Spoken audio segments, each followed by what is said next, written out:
On November 15, 2004, the Pennsylvania General Assembly sparked a telecommunications revolution with the passage of Act 183.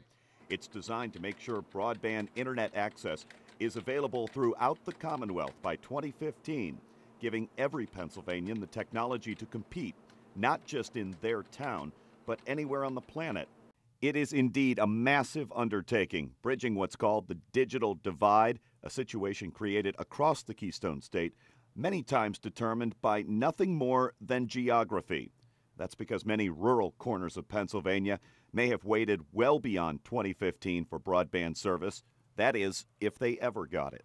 Without question, broadband deployment is mission critical to the future success of Pennsylvania.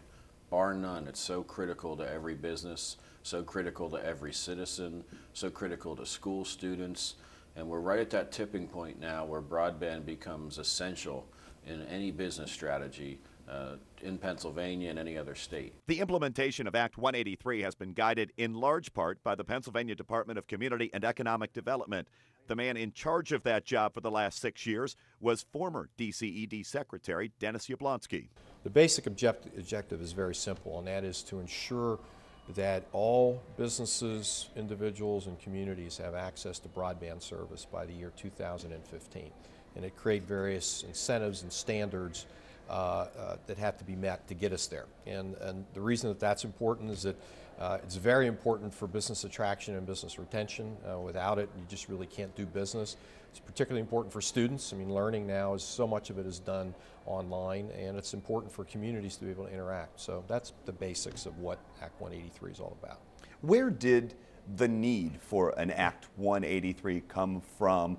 How was it identified as a problem in Pennsylvania? Well, I think it evolved over time. I think there was a lot of discussion going on even before Governor Rendell and our administration came here amongst various people in the administration and in the General Assembly. But I think it came out of the recognition for some of the things I mentioned earlier that while we had broadband at that time in some of our urban cores, we didn't necessarily have it all throughout the state. And the objective of 183 was to make sure that everybody, regardless of whether it was in an urban, suburban, or rural area, would have access to broadband. I take it the belief was that the free market wasn't going to take care of rural Pennsylvania unless state government stepped in and said, there's something you need to do for us here. Yeah, I think that's true. Being a businessman in my career, I believe in the free market, but free market won't solve all problems. And if you were to just allow the free market to function here, you'd probably end up with broadband strictly in a couple of cities. And but as a state and as a community, we have an obligation to make sure that everybody has these opportunities. And so you do need a little bit of, I think, regulation and standards as this law puts into place to make sure that it happens everywhere and in a timely fashion.